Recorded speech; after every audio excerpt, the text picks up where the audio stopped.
ሰላም ጤና ይስጥልን ውድ የቻናላችን ተከታታዮች የፕሮግራማችን ቤተሰቦች፣ ይህ አብዲ ራዋ ቲዩብ ነው። ፕሮግራማችንን ላይክ በማድረግ እንድትጀምሩ፣ ላይክ ስታደርጉ የዚህም ፕሮግራም ተደራሽነት ከፍ ያደርጋል። ላይክ እያደረጋችሁ አዲስ ከሆናችሁ ደግሞ ሰብስክራይብ በማድረግ ለቻናላችን ቤተሰብ እንድትሆኑ ሰብስክራይብ እንድታደርጉ በአክብሮት እየጋበዝን ይህንን ፕሮግራም ከሀገር ውጭ የምታደምጡ የቻናላችን ተከታታዮች እንደ ሁል ጊዜው የምታደርጉትን ድጋፍ በሱፐር ስቲከር፣ በሱፐር ቻት፣ በሱፐር ታንክስ እንድታደርጉ በአክብሮት እየጋበዝን በፕሮግራማችን ላይ ያላችሁን ሀሳብ አስተያየት፣ መሻሻል ያለበትን መቀጠል ያለብንን አንዳንድ ጉዳዮች ላይ የራሳችሁን ሀሳብ አስተያየት በኮሜንት መስጫ በቻናላችን ላይ እንድናሻሽል እንድናጠነክር ብላችሁ የምታስቡትን አንዳንድ ሀሳቦችን በኮሜንት መስጫ ላይ ብታስቀምጡልን እኛ በተሻለ ሁኔታ እነዛን ጉዳዮች ከግምት ውስጥ በማስገባት ተጨማሪ ሌሎች ዝግጅቶችን ወደ እናንተ ይዞ ለመምጣት በበለጠ እንድንጠናከር ያስችለናል እና እንዲህ አይነት ሀሳብ አስተያየት ካላችሁ በኮሜንት መስጫ፣ ካልሆነ ደግሞ ሰፋ ያለ ዝርዝር ጉዳይ ከኛ ጋር ኮንታክት ማድረግ ከፈለጋችሁ ደግሞ በ0913 762 97 ላይ እኛን ኮንታክት ማድረግ ትችላላችሁ። በሀገር ውስጥም ከሀገር ውጭ የምታደምጡ የዚህ ቻናል ቤተሰቦችና ለየትኛውም ሀሳብ አስተያየት በራችን በኮሜንት መስጫም እንዲሁም አሁን በጠቆምናችሁ አድራሻ በራችን ክፍት ነው። ከኛ ጋር ኮንታክት ማድረግ ትችላላችሁ። እስቲ ያምናው ሻምፒዮን ከኢንተርናሽናል ብሬክ በፊት በተደረገ የእሁዱ ጨዋታ በማንቸስተር ሲቲ 3-0 ተሸነፈ። ትናንትና ጨዋታው ሙሉ ጠቅላላ አድርገን ነው ለመመልከት የሞከር ነው። ከሰሞኑ እንግዲህ በአንዳንድ ጉዳዮች የፕሮግራም መዛባት ወይም በተለመደው ሰዓት ወደ እናንተ እየደረስን አይደለም በአግባቡና አሁን እነዛን ጉዳዮች እንግዲህ በተወሰነ መልኩ በመቅረፍ በተለመደው ሰዓት ለመምጣት ዝግጅታችንን አጠናቀናል። ይህንን ጨዋታ እስቲ ትኩረት እናድርግና ከብዙ እይታዎች ከብዙ አንግል እንመልከት። ተስፋ ሰጥቶ ድጋሚ ተስፋ የነሳው የስሎት ቡድን በአንድ ሳምንት ውስጥ ሌላ መልክ ያለውን ሁለት ጥሩ ጨዋታ ከዛም ወዲያው ደግሞ ወደ ደካማ ብቃት እንዴት ሊንሸራተት ቻለ? እሁድ በተደረገው ጨዋታ የሊቨርፑል ደጋፊዎችን የዘንድሮ የውድድር ዓመትን በብዙ መልኩ የዘንድሮውን ሲዝን ምስል ምናልባት ከብዙ አንግል ዞር ያደረገ የርገን ክሎፕ በ2015-16 በይፋ የሊቨርፑል አሰልጣኝነት ቅጥራቸው ኖቬምበር ላይ በዚህ ወር ሲፈጸም አንድ አባባል ብለው ነበር። አብዛኛው የሊቨርፑል ደጋፊዎችን ተስፋና የዛሬው ሊቨርፑል ምስል ወደፊት ለፊት ያመጣ ከተጠራጣሪነት ወደ አማኝነት ክለቡን የመቀየር ዳውት ቱ ቢሊቨር ያሉበት አሁን ከመጠራጠር ይልቅ ወደ እምነት ወደ አማኝነት መመለስ አለብን፣ ወይም ወደ አማኝነት መሸጋገር አለብን። ለዚህ ደግሞ ጊዜያት ያስፈልጋሉ። በዚህ ጊዜ ውስጥ ደግሞ እኛ ሽግግር ማድረግ አለብን፣ ጠንክረን መስራት አለብን። የሚታይ አይደንቲቲ ወደ ሊቨርፑል ይዘን መጣለን ከስኬት ጋር ነው ያሉት። በቃላቸው መሰረት ባስቀመጡት ጊዜ ልክ ሊቨርፑልን ከ3 ዓመት ተኩል በኋላ ዋንጫ ጠይቁኛሉ ባሉበት ዓመት በሻምፒየንስ ሊግ ዋንጫ የሊቨርፑልን ታሪክ ጀመሩ። በካራቦ ካፕ ደመደሙ በ9 ያሸበረቁ ድሎች እና የሊቨርፑል ደጋፊ ቢያንስ በአንድ የውድድር ዓመት ዋንጫ በአማካይ ያያል ማለት ነው። ዋንጫ ሲያይ ደግሞ ከማራኪ እግር ኳስና ከአስደናቂ ስፕሪት ጋር ያንን የአሸናፊነት ስነቦና አእምሮ ውስጥ ገንብቶ ሽንፈትን አዳፕት ለማድረግ ፍጹም የተራራቀበት 10 ዓመት እንበል ከሽንፈት ጋር ሊቨርፑል በአንድ የውድድር ዓመት ገና በ11 ጨዋታ 5 ሊሸነፍ አይደለም፣ በውድድር ዓመቱ ሙሉ 5 ጨዋታ ሲሸነፍ በጣም እንደ ትልቅ ኢሹ ይነሳል። ሊቨርፑል 4 ተከታታይ ጨዋታ በኤርገን ክሎፕ ውስጥ ለመሸነፍ 5 ዓመት ጠብቋል። ሊቨርፑል በአንፊልድ ለ69 ተከታታይ ጨዋታ ያለ ሽንፈት ተጉዟል። ሊቨርፑል በአንፊልድ ቫንዳይክ ያለ የተሸነፈበት የጨዋታ ብዛት ምን ያክል ነው ብለን እንኳን ብናነሳ ከ3 እና ከ4 ጨዋታ አይበልጥም ነበር። እነዚህ ሁሉ ታሪካዊ አስደናቂ ሪከርዶች ሲመዘገቡ የክለቡ ስነልቦና የተገነባው ትልቁ ጣሪያ የማሸነፍ ስነልቦና ነው። ያ ስነልቦና ደግሞ የሚመጣው ሜዳ ውስጥ ባለ ህብረትና ተጫዋቾች የሚያበረክቱት ፍጹም ኢነርጂና ታጋይነት ለዚህ ክለብ የሚነሳሱበት መንገድ ነው።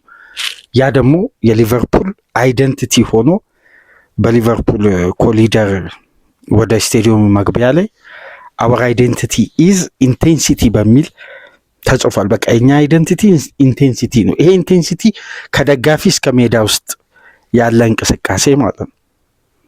ሊቨርፑል ሁለት ሲሸነፍ ግን ኢንቴንሲቲ አይደንቲቲው የሚመስል ቡድን ሳይሆን ከኢንቴንሲቲ መውጣቱን ያረጋገጠ ጨዋታ ይመስላል።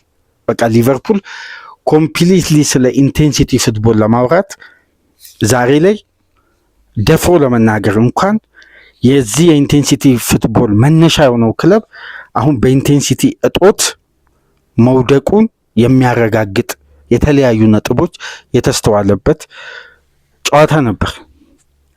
ማንቸስተር ሲቲ እንደ ቡድን ካለው የተጫዋቾች ቴክኒክና የሜዳ ውስጥ ፍጥነት አንጻር ስንመለከት ከሊቨርፑል የተሻለ ኢንቴንሲቲ ፉትቦል ለመጫወት የያዘ ስብስብ አልነበር። ሊቨርፑል በብዙ ርቀት በኢንቴንሲቲ ፉትቦል ምቹ የሆኑ ተጫዋቾችን ይዟል። ግን ማንቸስተር ሲቲ 118 ኪሎ ሜትር ሸፍኖ ከሊቨርፑል ወደ 7.9 ወደ 8 ኪሎ ሜትር በላይ ሰፊ ልዩነት ፈጥሮ የኢንቴንሲቲን አይደንቲቲ ሲቲ ሲላበስ ኢንቴንሲቲ የጠፋበትን ሊቨርፑል ደግሞ ተመለከትን። እንዴት? በዚህ የዘንድሮ የውድድር ዓመት በፕሪሚየር ሊግ እንግዲህ ሁለተኛ ጨዋታ ነው። በሁለት ክለቦች መካከል በተደረገ ጨዋታ አንደኛው ክለብ ከአንደኛው ክለብ ሜዳውን የሸፈነበት ከቨር ያደረገበት ኪሎ ሜትር በዚህ ደረጃ ሰፍቶ ሲጠናቀቅ ይሄ የኢንቴንሲቲ አይደንቲቲ ባንዴ በግልጽ በሆነ ምስል ያሳየ ነበር። ይሄ ጉዳይ እንዴት ሊፈጠር ቻለ? ያውም ከጥሩ ተስፋና ከአስደናቂ የማሸነፊያ መንገድ የመጣ ቡድን ሁለት ተከታታይ ጨዋታ እንዴት ይሄ ነገር ይሄ ከፍና ዝቅ የማለት ሊቨርፑል ሊስተዋል ቻለ? ከአሰልጣኙ ታክቲካል አፕሮች ወይስ ቡድን ውስጥ የተፈጠረ ሌላ የማናውቀው አዲስ ጉዳይ አለ ወይ? እስቲ እነዚህን ነገሮች በምስል እያስደገፍን ታክቲካዊ አፕሮቹን ሊቨርፑልን በዚህ ደረጃ ተጋላጭ ያደረገው የፔፕ ጋርዲዮላ ማንቸስተር ሲቲ ሊቨርፑል በዘንድሮ የውድድር ዓመት በሁሉም ውድድሮች አድርጎ የተሸነፈባቸውን ጨዋታ በደንብ ለተመለከተ አንድ ተመሳሳይነት ባህሪ ያለ ሊቨርፑል የሚስተዋል ክፍተት፣ የሲቲ ጨዋታ ግን ሁሌም ከምንመለከተው ተመሳሳይ ክፍተት ፍጹም በተቃራኒ ታክቲካሊ ግን ሽፍት የሚያደርግበት መንገድ ደግሞ የሊቨርፑልን ክፍተት ካለፉ ሽንፈቶች በበለጠ በእጅጉ ካለፉ ሽንፈቶች በረጅም ርቀት ያጋለጠ ነበር። ይህን ጉዳይ ነው እንግዲህ መርምረን እስቲ በድጋሚ ጨዋታውን ማየት ይጠበቅብን ነበር። ሰኞ ዕለት ተመልክተን እንደገና ይሄን ጨዋታ መሰረት አድርጌ የሊቨርፑልን ሲዝን እስካሁን ድረስ ያለውን የስሎት ሊቨርፑልን በደንብ ገባ ብለን እንመለከታለን እና ከኛ ጋር ቆይታ ስታደርጉ እንግዲህ በነፃ ሀሳብ ይህን ፕሮግራም እያደመጣችሁ ምንወያይበትን አርዕስት በአድራሻችንም ደውላችሁ በዚህም በኮሜንት መስጫ ከኛ ጋር በደንብ መወያየት እንችላለን። ስለ ፕሮግራማችን ብቻ ሳይሆን ወቅታዊ ስለሆነው ስለ ሊቨርፑልም ጉዳይ አንድ ጉዳይ እስቲ ላስታውሳችሁ። የርገን ክሎፕ በሊቨርፑል ቤት የመጨረሻ የውድድር ዓመታቸው የመጨረሻ የማንቸስተር ሲቲ እና የሊቨርፑል ጨዋታ ወደኋላ መለስ ብዬ እስቲ ላስታውሳችሁ። ዳርዊን ኑኔዝ ላይ ኤደርሰን ሞራሌስ ፋውል ሰርቶ አሌክሲስ ማካሊስተር ከረፍት በኋላ ፔናልቲ አስቆጥሮ ሊቨርፑል 1-1 የተለያየበት ከረፍት በፊት ዲብሮይ ለስቶንስ ፊት ለፊት ላይ ክሮስ ያደረጋትን ኳስ አስቆጥረው ሲቲ ከዛ አጋጣሚ በኋላ ለ46 ደቂቃ የጨዋታ ክፍለ ጊዜ አንድ ኢላማውም የጠበቀ ሙከራ ለማድረግ የጠበቀበት የጨዋታ ክፍለ ጊዜ ነበር። 46 ደቂቃ ያክል ሲቲ ከግቡ በኋላ ኢላማውን የጠበቀ ሙከራ ለማድረግ የፈጀበት ደቂቃ ነው። ሊቨርፑል ሁለት ኢላማውን የጠበቀ ሙከራ ለማድረግ 71 ደቂቃ ፈጅቶበታል። አንድ ተመሳሳይ ባህሪ ላመጣላችሁ ነው። በቀጥታ የምንመለከተው ነጥብ እንዴት ነገራቶች በአንዴ ሽፍት እንዳደረጉ ለማንሳት ያክል ነው። ፔፕ ጋርዲዮላ በአሰልጣኝነት ዘመኑ ካደረጋቸው ትላልቅ ጨዋታዎች አሉ። ያን ጨዋታ ለምንድን ነው በተለየ ሁኔታ ፔፕ ከኔ ይልቅ ስለዚህ ጨዋታ በደንብ ሊነግራችሁ የሚችለው ጓደኛ የርገን ክሎፕ ነው ብሎ ጋዜጣዊ መግለጫው ላይ ብዙም ትንተና መስጠት ያልፈለገው? በሊቨርፑል የተወሰደበት ፍጹም የበላይነት አንዳንድ ሪከርዶች በፕሪሚየር ሊጉ ብቻ ሳይሆን በፔፕ 1000 የአሰልጣኝነት የጨዋታ ዘመን ያልተፈጸመ ሪከርድ ሊቨርፑል በዛ ጨዋታ አካሂዷል። ውጤቱና የሊቨርፑል ብልጫ ፍጹም አይገናኝበት ነበር። ሊቨርፑል 4.61 ኤክስጂ ክሬት ያደረገበት ጨዋታ ነው።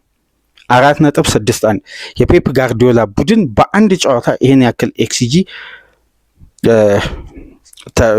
ተደርጎበት አያውቅም። ለምሳሌ አምና አርሴናል 5 ባገባበት ጨዋታ 3.9 ኤክስጂ ነው ክሬት ያደረገው። ግን ሊቨርፑል 1-1 ወጥቶ 4.61 ኤክስጂ ነበር ያስመዘገበው። እዛ ጨዋታ ላይ ታስታውሳላችሁ የሊቨርፑል ምርጥ ተጫዋቾች የነበሩት 3 ተጫዋቾችን በተናጥል ማንሳት እንችላለን። 2 አማካዮች ዋታራይንዶና ግቧን ያስቆጠረው አሌክሲስ ማካሊስተር፣ እንዲሁም በክንፍ በኩል የሚጫወተው ሉዊስ ዲያስ። ሊቨርፑል በዛ ጨዋታ የሚያጠቃቸው የሜዳ ክፍል ወይም የተጠቀመባቸው የሜዳን ክፍል ለያይተን ብንመለከት ሊቨርፑል በሉዊስ ዲያዝ በኩል በዛ ጨዋታ ያጠቃበት ፐርሰንት 58.9 በመቶ ሊቨርፑል በግራ ክንፍ ነው ያጠቃው።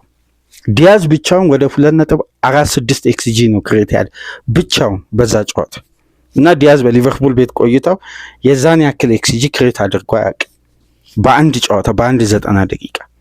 እና ታስታውሳላችሁ ዎከርን፣ ሮድሪን፣ በርናንዶ ሲልቫን ዳር ላይ እያንገላታ እያለፈ በሚያስደንቅ የድሪብል እና የቴክኒክ ስኪሉ እየተጠቀመ የማንቸስተር ሲቲን ቀኝ ፉልባክ ዎከርን ሲያንገላታ ያመሸበት ጨዋታ ነበር። ያን ጨዋታ ታስታውሳላችሁ። ኤንዶ፣ ዲብሮይን እና ሮድሪን 100% አማካይ ስፍራ የቆረጠበት የማካሊስተር ላይን ብሬኪንግ ፓስ ለሊቨርፑል የማጥቃት እንቅስቃሴ ፍጹም ዶሚኔት እንዲያደርግ በተለይ ሁለተኛ 45 ሊቨርፑል ወደ 2.96 ኤክስጂ ብቻውን በአንድ 45 ክሬት ያደረገበት። ጋርዲዮላ የሊቨርፑልን ኢንቴንሲቲ ይላል ከአንድ የስፔን ቲቪ ጋር በነበረው ጨዋታ እንደዛ ጨዋታ ለመቋቋም ከብዶን አያውቅም ይላል። ለመቋቋም የሊቨርፑልን ኢንቴንሲቲ ይሄ የርገን ክሎፕ የመጨረሻ ከማንቸስተር ሲቲ ጋር የነበረ የሊቨርፑል ኢንቴንሲቲ ነው። የመጀመሪያውን ጨዋታ 2015-16 አስታውሳላችሁ። ጂኒ ዋይናልደም ነበር በሄዲንግ አስቆጥሮ 1-0 ሊቨርፑል አንፊልድ ላይ ሲቲን ያሸነፈው። በመልስ ጨዋታ 1-1 ተለያዩ። ኢታር ላይ ሚልነር ፔናልቲ ያስቆጠረ። ከዛም በኋላ አጉዌሮ ማይነስ የተደረገችው ኳስ ከስተርሊንግ አስቆጥሮ 1-1 ነበር። ግን የአንፊልዱ ድል የሊቨርፑልን የኢንቴንሲቲ ፉትቦል በዋይናልደም በፈርሚኒዮ እና በላላና አማካኝነት በግልጽ ያሳየ ነበር። ለመጀመሪያ ጊዜ ፔፕ ጋርዲዮላ በፕሪሚየር ሊግ ትልቁን ኤክስጂ ፊት ለፊት የተጋፈጠበት ነበር 2.6 ያ ጨዋታ ማለት ነው። ስለዚህ የርገን ክሎፕ ሊቨርፑል ዶሚኔት የሚያደርግበት የጨዋታ ሲስተም አንድ ኢንቴንሲቲ አለ። ያ ደግሞ አማካይ እና የግራ ክንፍ ተጫዋች ታርጌት ያደረገ። ማኔ ለምንድን ነው በፕሬሲንግ ምርጥ ቢሆነው ከሲቲ ጋር? ዲያዝ ሁሌ ለሲቲዎች ለምንድነው ፈተና የሚሆኑት? ይህን ጉዳይ እናነሳለን። ከዛሬው የሲቲ አይደንቲቲ እና ሊቨርፑል ከወረደበት የጨዋታ መንገድ ጋር ቀጥታ ተያያዥ ስለሆነ ነው ይህንን ጉዳይ ለመግቢያ ያክል ማንሳት የቻልኩት። ታዲያ ሊቨርፑል በዚህ መልኩ ዶሚኔት ሁለት የተለያዩ ጨዋታዎችን አጋጣሚዎችን በዚህ መልኩ ካነሳን የሊቨርፑል የ2023-24 የርገን ክሎፕ የመጨረሻ ዘመን የርገን ክሎፕ ምክትል የነበረው ፔፕ ሊንደርስ ነው። እችን ጉዳይ ያዙልኝ፣ መጨረሻ ላይ እናነሳለን።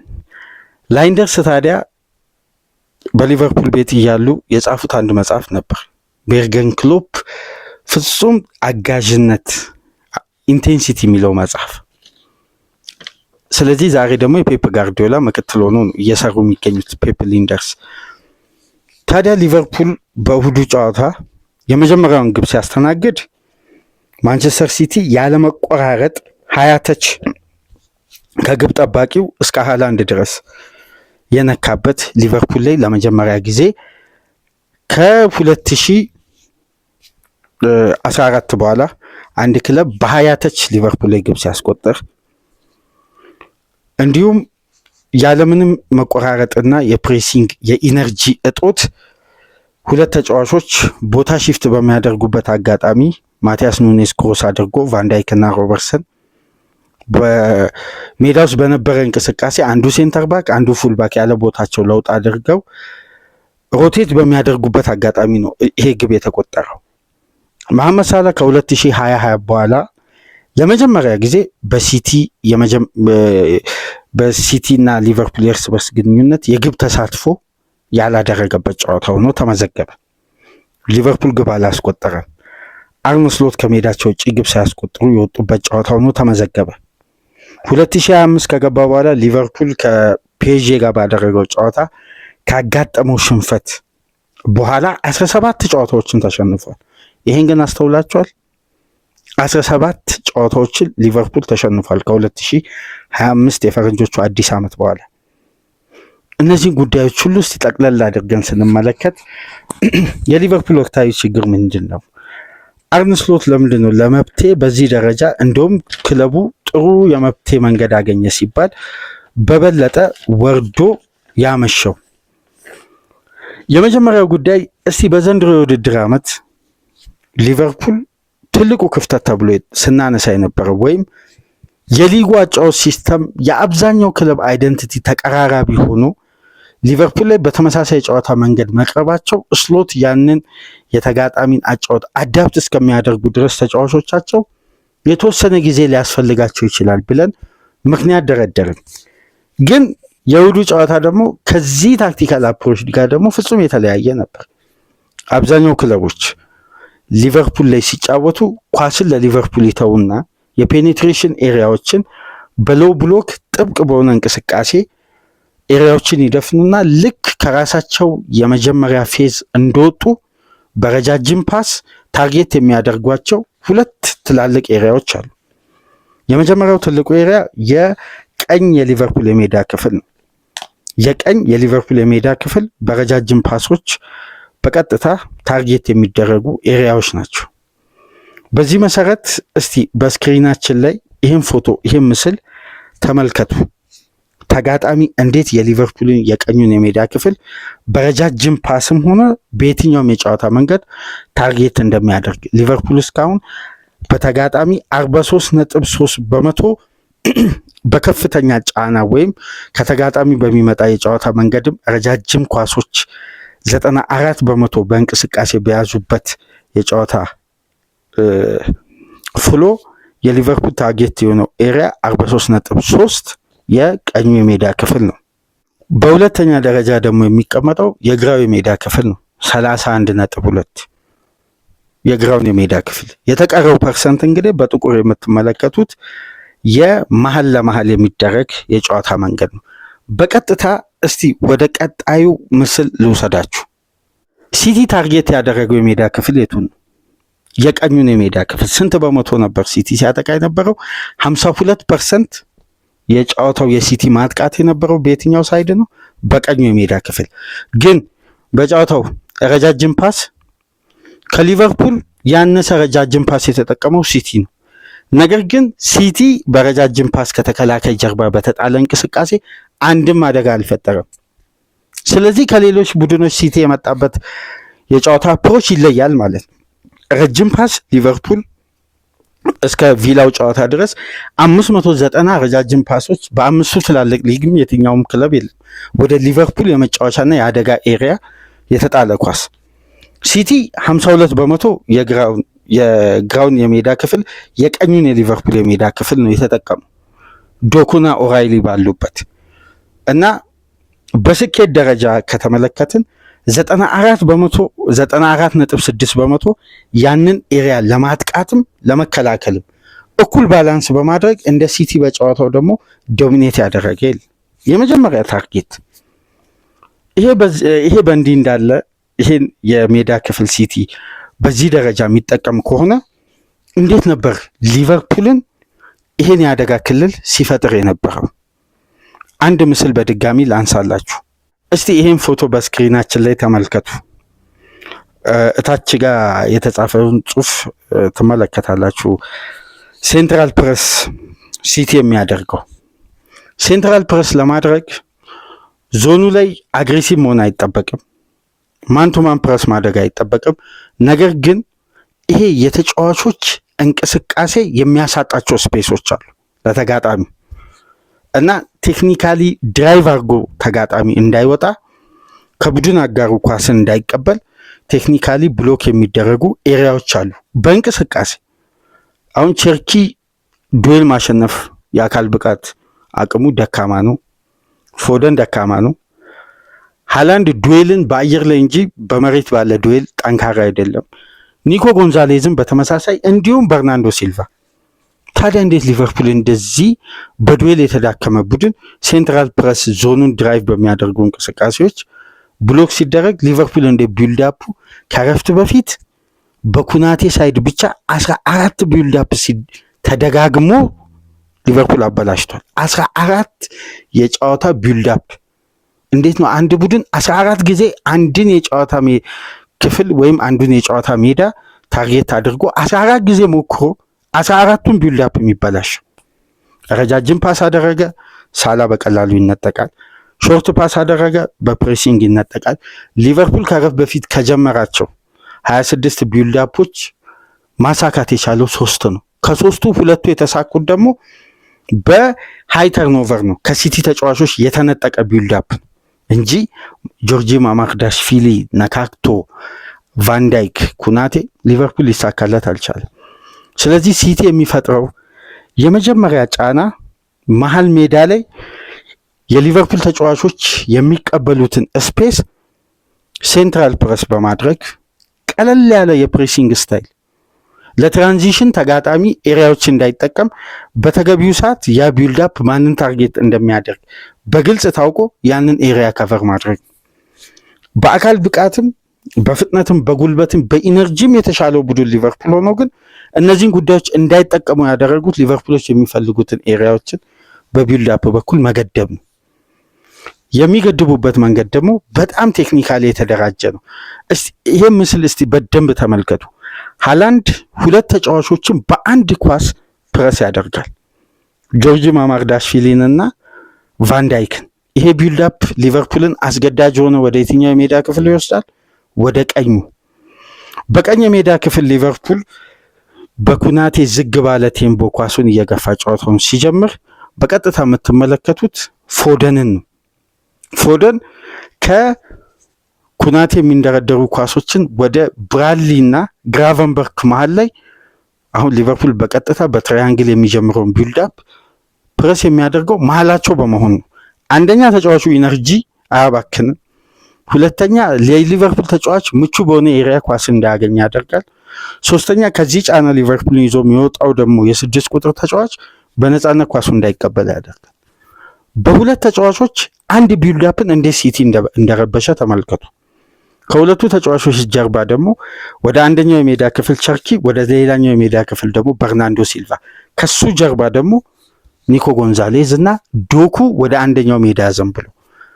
ይሄ ሁሉ ቢልዳፕ ላይ ሊቨርፑል ሲረበሽ በቀጥታ ያለው አማራጭ ምንድነው? ወደ ኦራይሊ እና ያሽኮ ግራቭዲዮል ወደ አጠበቡት ስፔስ ለሳላ መጣል ነው።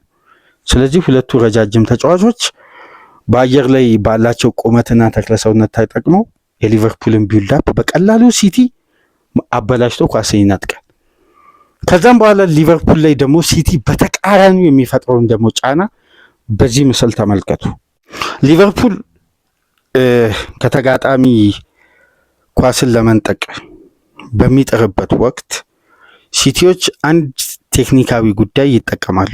በጣም ቴክኒካዊ ጉዳይ መግቢያ ላይ ያነሳውላችሁን የፔፕ ሊንደርስ በሊቨርፑል ቤት እያሉ 2023-24 የርገን ክሎፕ ከሲቲ ጋር 1-1 የተለያዩበትን ጨዋታ ሊቨርፑል በከፍተኛ ሁኔታ ብልጫ የወሰደበትና ሪከርድ የሆነ ኤክስጂ ሲቲ ላይ ያስመዘገበበትን ጨዋታ በደንብ ከዚህ ጨዋታ ጋር እያስተያያችሁ የመጀመሪያ የማንቸስተር ሲቲ ቴክኒክ የነበረው ሊቨርፑል የአማካዩ ስፍራ ላይ ያሉ ተጫዋቾች ሶስቱም የ10 ቁጥር ተጫዋቾች ናቸው በተፈጥሮ።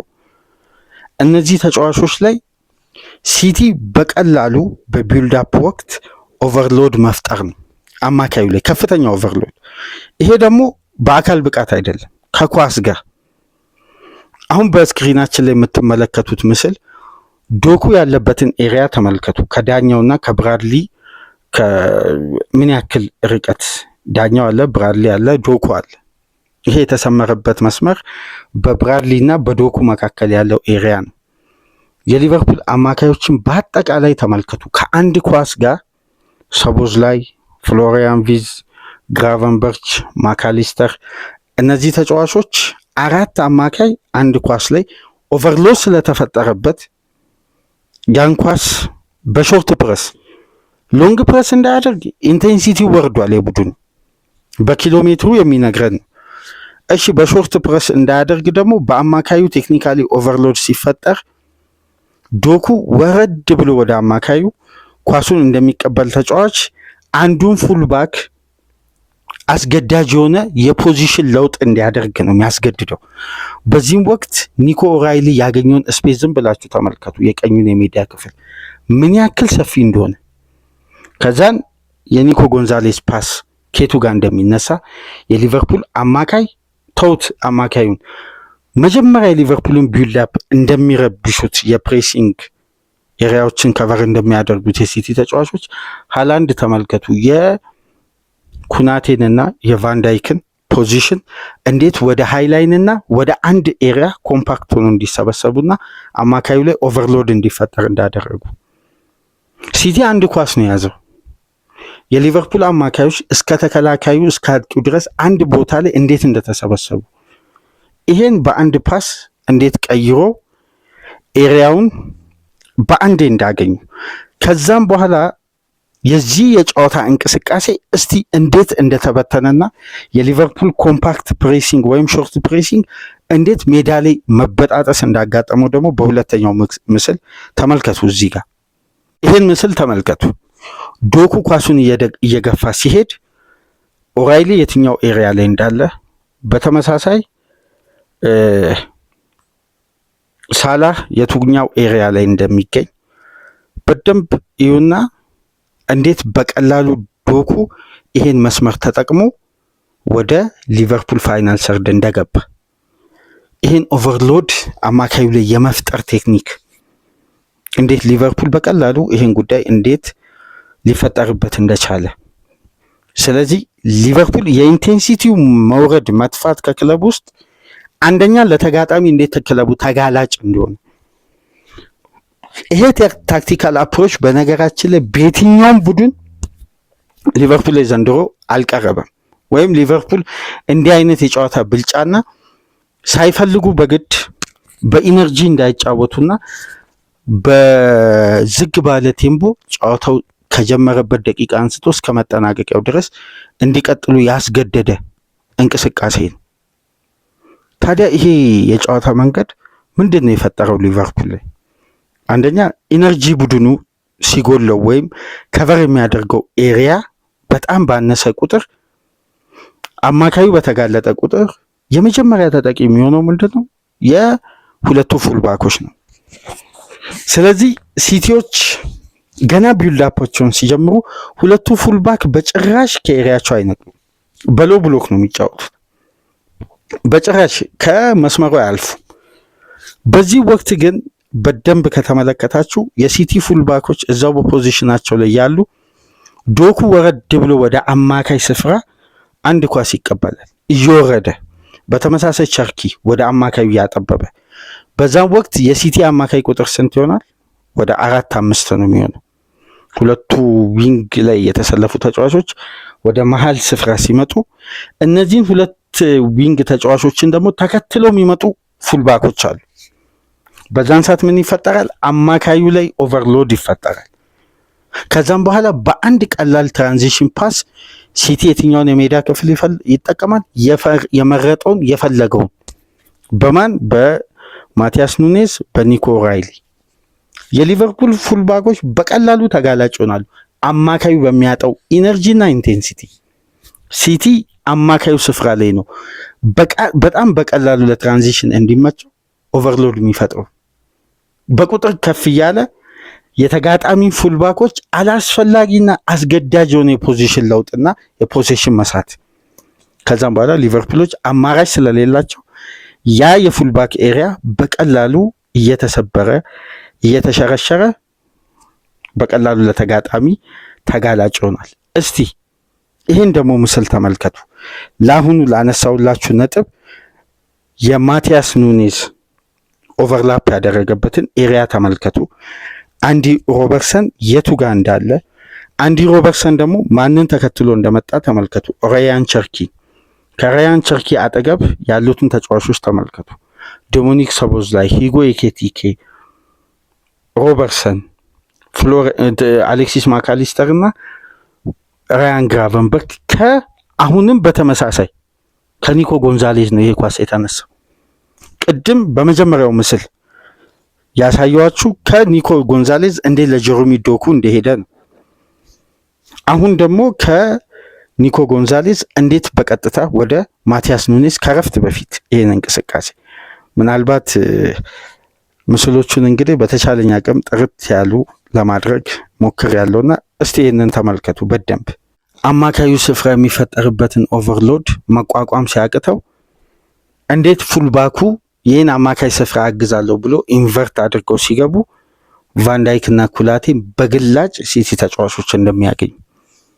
ሊቨርፑል በዚህ ደረጃ ኢንቴንሲቲው መውረዱ፣ እዚህ ላይ ደግሞ አንድ ትናንት ምናልባት ይቅርታ እሁድ ያልታዘብ ነው ወይም የሚያሰጋ ጉዳይ፣ ይሄ ለሊቨርፑል በጣም ፍጹም የሚያሰጋ ጉዳይ ነው። በእንዲህ መልኩ ሁለቱም ፉልባኮች በቀላሉ ከዞናቸው ውጭ አድርገው በፉልባካቸውና በፈጣን ዊንገር የሊቨርፑልን ፉልባክ ተጋጣሚ ታርጌት የሚያደርግ ከሆነ ኦኬ፣ በተለያዩ የመብት አጫዋቾች ይሄ ጉዳይ ሊቀረፍ ይችላል። ግን ስሎት የራሳቸውን ባህሪ በራሳቸው የቀየሩ ይመስለኛል። በግሌ ሳስብ የራሳቸውን ባህሪ በራሳቸው ያጫወት መንገድ እየቀየሩ የመጡ ይመስለኛል። የመጀመሪያውና ትልቁ ጉዳይ የአርነ ስሎት የባህሪ ለውጥ ወይም ያጫወት ለውጥ ብዬ ማስበው የጋራ ኳስ የማሸነፍ ጥንካሬ ነው። ታስታውሳላችሁ አምና በስፒሽ ታውን ጨዋታ አሰልጣኝ አርነ ስሎት የሰጡት አንድ ጋዜጣዊ መግለጫ ነበር። አንድ አስተያየት ሰጥተው ነበር። እኛ ዱዌሎችን ማናሸንፍ ከሆነ ጨዋታዎችን አናሸንፍም። ጨዋታን ለማሸነፍ የግድ ዱዌሎች ወይም የጋራ ኳሶችን የማሸነፍ ጥንካሬ በደንብ ልንይዝ ይገባል የሚል አንድ ጠንካራ አስተያየት ሰጥተው ነበር። ታዲያ የሊቨርፑል ዱዌልስ የት ሄደው ነው በዚህ የውድድር ዓመት ሊቨርፑል በዚህ ደረጃ ሲሸነፍ የቆየው? አንድ የዘንድሮውን ሲዝን በግልጽ የሚያሳይ ምስል ስታቲክስ አግኝቼ ነበርና ይሄ ስታት ምናልባት ለሊቨርፑል ደጋፊዎች ከበቂ በላይ አሳማኝ፣ አሰልጣኙ ላይ ትልቅ ጥያቄ ሊያስነሳ የሚችል ትልቅ ስታት ነው። የዱዌል ጥንካሬ ሊቨርፑልን ከመጀመሪያ የስፒሽ ታውን የአምና ጨዋታ ጀምሮ እስከ ሲዝኑ መጨረሻ ድረስ በጥንካሬ እንዲዘልቅ ያደረገው የጋራ ኳስ የማሸነፍ አቅሙ። እንደ ሊቨርፑል አምና በአምስቱ ትላልቅ ሊግ እንኳን በሊግ ደረጃ ዱዌሎችን ያሸነፈ የለም። በየጨዋታው በጣም አግሬሲቭ ነው። በሎ ብሎክ ነው የሚጫወተው። ኳሶች ላይ ያለው ጥንቃቄና ታይሚንግ እና ዲሲዥን ይለያል። የእሁዱ የተጫዋቾች የሜዳ ውስጥ እንቅስቃሴ ኳስ ሲከተሉ ነበር ያመሹት። ሲቲ በቀላሉ የሊቨርፑልን የአማካይም የተከላካይ ስፍራ ለማለፍ ለፈጣን ቅብብል ሲቲ የዛን ያክል በርካታ ተቾች ማድረግ አይጠበቅበት፣ በቀላሉ የሊቨርፑል ፋይናል ሰርድ ይገባ ነበር። ይህን ስታቲስቲ ተመልከቱ በስክሪናችን ላይ የዱዌል ነው። በተቻለኝ አቅም እንግዲህ ጥርት ለማድረግ እሞክራለሁ። ይህን ቁጥር እስቲ ተመልከቱ። ምናልባት በደቂቃ ትንሽ ክፍተት መፈጠር ምስሉ በቀጥታ ኢዲት ስናደርገው ላይመጣላችሁ ይችላል ስክሪናችሁ ላይ ባልነው ሰዓት። እንግዲህ ለዛ ይቅርታ እንጠይቃለን። ግን ከተወሰኑ ሰከንድ በኋላ ስክሪናችሁ ላይ ይመጣል። ሊቨርፑል የመጀመሪያ ጨዋታ በሊጉ መጀመሪያ ከፓላስ ጋር ሲያደርግ ይቅርታ በኮሚኒቲ ሺልድ 2-2 ሲለያይ 37 ዱዌሎችን አሸነፈ፣ 46 ዱዌሎችን ተሸነፈ፣ አቻ ወጣ፣ በፍጹም በመለያ ምት ተሸነፈ። ዱዌልስ የማሸነፍ አቅሙ በአንድ ለአንድ ግንኙነት በአንድ ኳስ 0.45 ተጋጣሚ ስንት ፐርሰንት ያሸንፋል ማለት ነው? 0.55 አንድ ኳስ ላይ ሊቨርፑል ይሸነፍ ነበር ማለት ነው። ከዛም በኋላ ሊቨርፑል ተከታታይ 5 ጨዋታ ያሸነፈበትን በደንብ እዚህ ጋር ተመልከቱ። ከበርንማውዝ ጋር ሊቨርፑል 63 ዱዌሎችን አሸነፈ፣ በርንማውዝ 52። ሊቨርፑል 0.55 በአንድ ኳስ ላይ ማሸነፍ ንጻሬ ይዘው ሲመጣ አሸነፈ ያን ጨዋታ። በኒውካስሉ ጨዋታ ሊቨርፑል 51-51 ተጠናቀቀ። ዱዌሎች እኩል ነበሩ፣ ግን የመጨረሻ የማጂክ ሞመንት ንጎሞሃ አስቆጥሮ 0.50 ነው። በቃ 50-50 አንድ ኳስን የማሸነፍ ሁለቱም ክለቦች እኩል ዱዌሎችን አሸንፈዋል። ከዛም በኋላ አርሴናል ጋር በነበረው ጨዋታ የሊጉ ያለፉት 3 ተከታታይ የውድድር ዓመት የዱዌል ማስተር የነበረው ክለብ ላይ ሊቨርፑል 38 ዱዌሎችን ሲያሸንፍ 32 ዱዌሎችን ተሸነፈ በአርሴናል።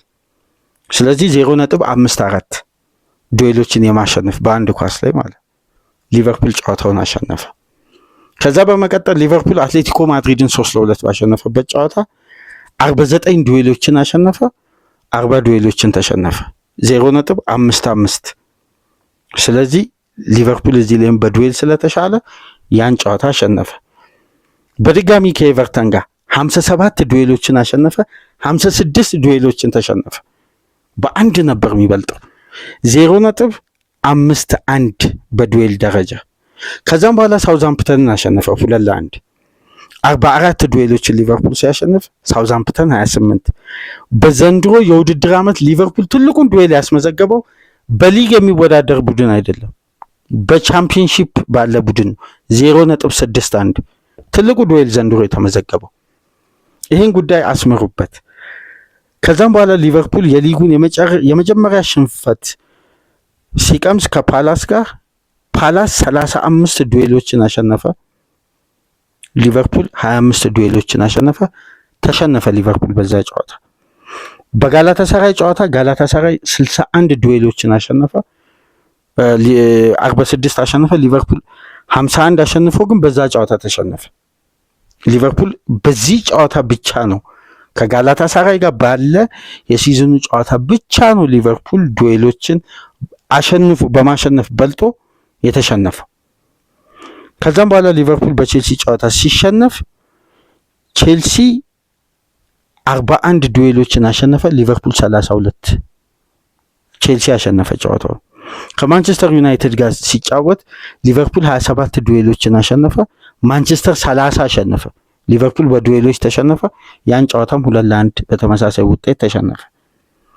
ከዛም በኋላ ኢንትራ ፍራንክፈርትን 5-1 ሲያሸንፍ ሊቨርፑል በተመሳሳይ 27 ዱዌሎችን አሸነፈ፣ ፍራንክፈርት 25።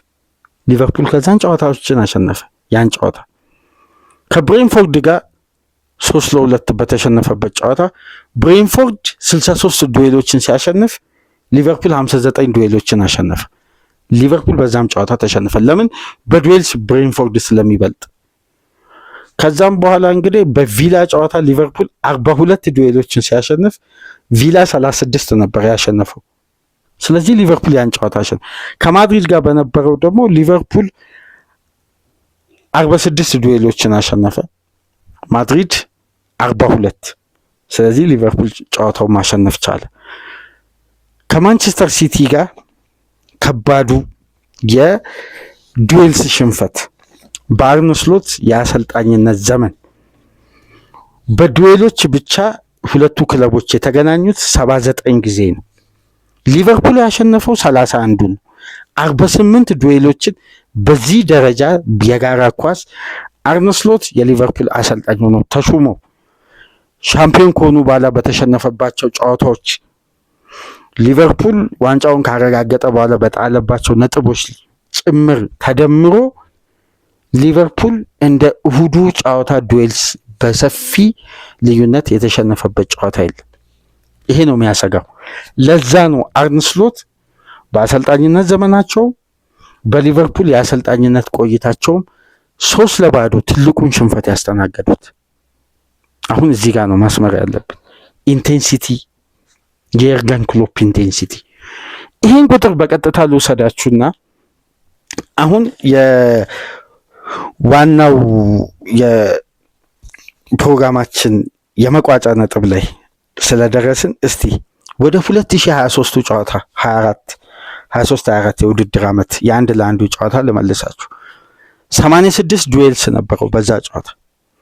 ሊቨርፑል 55ቱን ዱዌልስ አሸነፈ። ሲቲ በአንድ ጨዋታ እንደዛ አይነት ዱዌሎችን ተሸንፈው አያውቅም።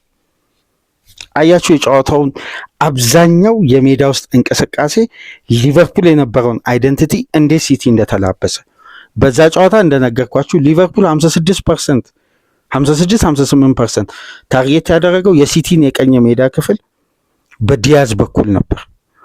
አሁን በተቃራኒው እሁድ ዕለት ጀሪሚ ዶኩ የጨዋታው ምርጥ የነበረው የግራ ክንፍ ተጫዋች ሲቲ በተቃራኒው ታርጌት ያደረገው የሊቨርፑል ቀኙን የሜዳ ክፍል ነው። አሁን የጨዋታ አቀራረብ በአብዛኛው ሊቨርፑል ያኔ ሲቲን ኮምፕሊት ዶሚኔት አድርጎ 1-1 በከፍተኛ አባካኝነት የተጠናቀቀው ጨዋታ ላይ የማርቲን ኦሊቨር የዳኝነት ክፍተት ዶኩ ማካሊስተርን ደረቱን ረግጦ ፍጹም ቅጣት ምት ያልተሰጠበት ጨዋታ ላይ በዚህ ደረጃ ሊቨርፑል ዶሚኔት አድርጎ ግን ሲቲን ማሸነፍ አልቻለም። ሲቲ ግን ክሊኒካል ስለሆነ የተገኙ አጋጣሚዎችን ስለሚገድል በተመሳሳይ አፕሮች የዛ ቡድን አይደንቲቲ የነበረውን አጫወት በቀድሞ የቡድኑ ምክትል አሰልጣኝ ተጠቅሞ ፔፕ ጋርዲዮላ በቀላሉ ሊቨርፑልን ብትንትኑን ያወጣው ይታል ላይ እንዳይነሳ አድርጎ ይሄ ቅኝት አትጠራጠሩ፣ ይሄ ሚስጥር መውጣቱ አይቀርም። ይሄ በግሌ የተመለከትኩት ነው፣ ከየትኛውም ዘገባ ላይ ያገኘሁት አይደለም።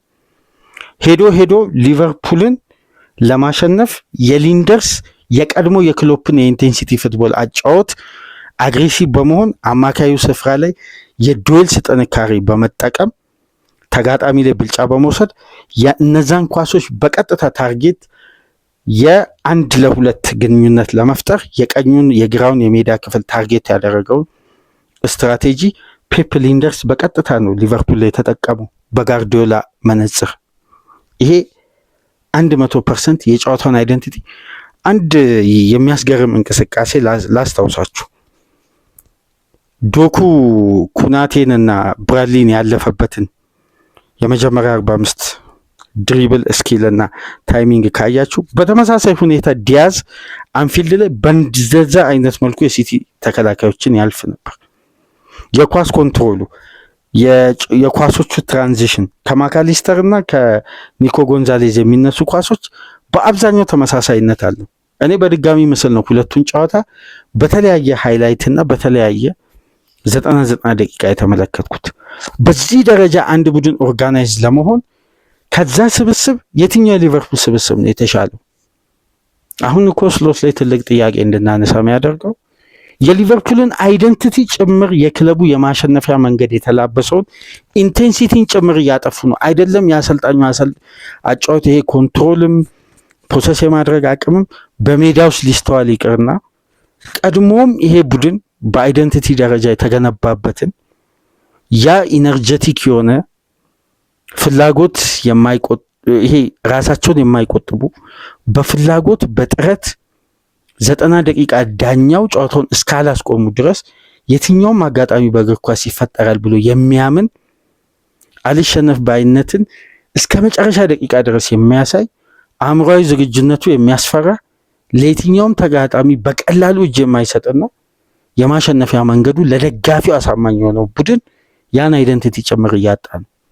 ያውም በተሻለ ስብስብና ኳሊቲ ከዛ ስብስብ በብዙ ርቀት እኮ እንደውም እናስታውሰው እኮ ያን ጨዋታ ሊቨርፑል በዛ ደረጃ ሲቲን ሲበልጥ ብራድሊና ጆይ ጎሜዝ ግራ ላይ ነበር የተሰለፉት። አርኖልድና ሮበርትሰን ጉዳት ላይ ናቸው። ታስታውሳላችሁ? ኮንሳና ቫንዳይክ ናቸው ሴንተር ባክ። ሰቦዝ ላይ ከረፍት በፊት ምርጥ የነበረው ተጫዋች ከረፍት በኋላ ተጎድቶ በሃርቪ ኤሊየት ተቀይሮ ወጥቷል።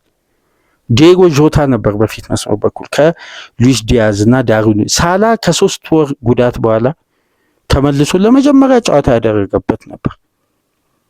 በዛ ጨዋታ ሊቨርፑል በጉዳት እንደዛ ተዳክሞ ግን ሲቲን ሪከርድ የሆነ 4.61 ኤክስጂ ሲቲ እንዲገጥመው ያደረገ የኤርገን ክሎፕ የቡድን አይደንቲቲ ነው ያየ ነው፣ የግለሰብ አይደለም።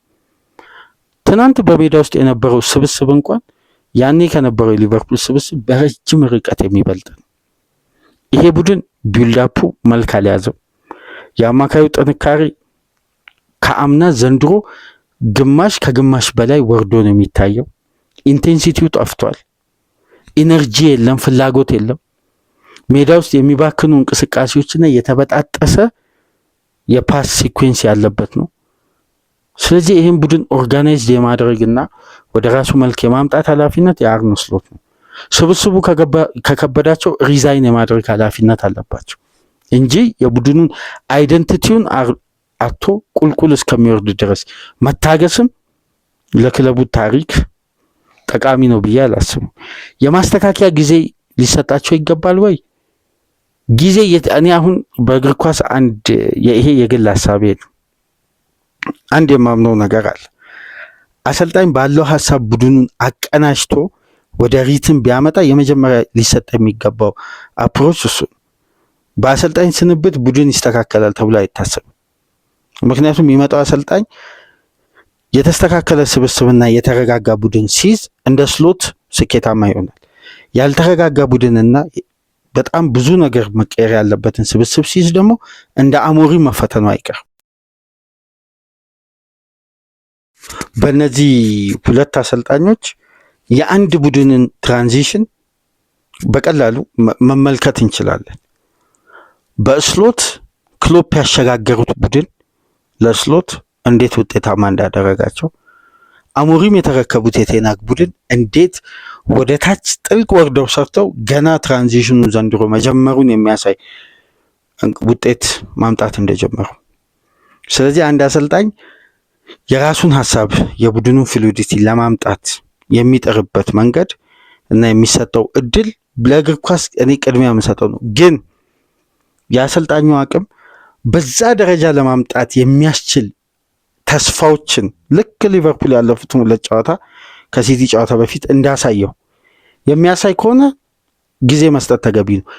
ግን ክለቡ ቀድሞ ከነበረው ደግሞ መሰረታዊ ጉዳይ ደግሞ እየተላቀቀ የሚታይ ከሆነ ደግሞ ያሰጋል። ስለዚህ እስቲ እናንተን ሀሳብ አስተያየት በኮሜንት መስጫ እያስቀመጣችሁ ላይክ፣ ሼር፣ ሰብስክራይብ ማድረጋችሁ እንዳትረሱ። ከሀገር ውጭ ብታደምጡ በሱፐር ስቲከር፣ በሱፐር ቻት፣ በሱፐር ታንክስ ድጋፍ አድርጉ። ለፕሮግራማችን የምታደርሱት ሀሳብ አስተያየት ካላችሁ በኮሜንት መስጫ፣ በበለጠ ደግሞ ዝርዝር ጉዳዮችን መወያየት ከፈለጋችሁ ደግሞ በሀገር ውስጥም ከሀገር ውጭም ያላችሁ የቻናላችን አድማጮች በ0913706297 ላይ በቀጥታ እኛም ማግኘት ትችላላችሁ። የበለጠ ውይይት የሚያስፈልገው ጉዳይ ስለሆነ በሌላ ክፍል ሌሎች ሀሳቦችን ጨምረን ይዘንላችሁ ምንመጣ ይሆናል። ለአሁኑ ግን ይህን ፕሮግራም ስታደምጡ አንደኛ ከድጋፍ በጸዳ መልኩ ለመመልከት ይህን ፕሮግራም፣ ምክንያቱም አንድ ባለሙያ አንድ የእግር ኳስ ቤተሰብ እግር ኳስ የሚመለከትበት አንግል የራሱ ቡድን በሽንፈት ውስጥ ሆኖ ተገቢው ትችት ሲሰጥ ተገቢውን እይታ ተመልክቶ የዚህ ክለብ ክፍተት ይሄ ነው እንደሚለውን ነገር የእግር ኳሱ ቤተሰብ ተጨማሪ እይታ ለመግለጥ ከዛ ደግሞ ከተመልካቹ ደግሞ የሚመጣውን ሀሳብ ደግሞ በበለጠ ከኛ የተሻለ እንደሚሆን ስለሚጠበቅ ደግሞ ያንን ሀሳብ እኛ ለመቀበል የምናደርገው የጋራ የሀሳብ ልውውጥ ነውና መሻሻልም ካለበት ወይም ከዚህም በተሻለ የተለያዩ ሀሳቦች ካላችሁ በየትኛው መንገድ ከኛ ጋር መወያየት ትችላላችሁ። ግን ስሎትን በማሰናበት ሊቨርፑልን ወደ መብቴ ለማምጣት ፈጣን ውሳኔ መወሰን አለበት ወይስ አሁንም ኢንተርናሽናል ብሬክ ሶስተኛ መጥቷል ለስሎት ሌላ የማሰቢያ ጊዜ። ይህን ተጠቅሞ ያስተካክላሉ። እስቲ አብረን የምንመለከተው ነው።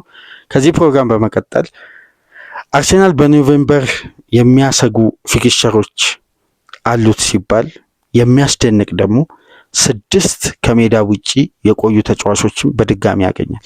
እዚህ ጥንካሬ ላይ እነዚህ 6 ተጫዋቾች ከተጨመሩ ታዲያ አርሴናልን የትኛው ቡድን ሊያስቆም ይችላል? እስቲ በዚህ ጉዳይ ደግሞ እንወያያለን። በአርሴናል ፕሮግራም እስከምንገናኝ ድረስ ሰላም ቆዩ።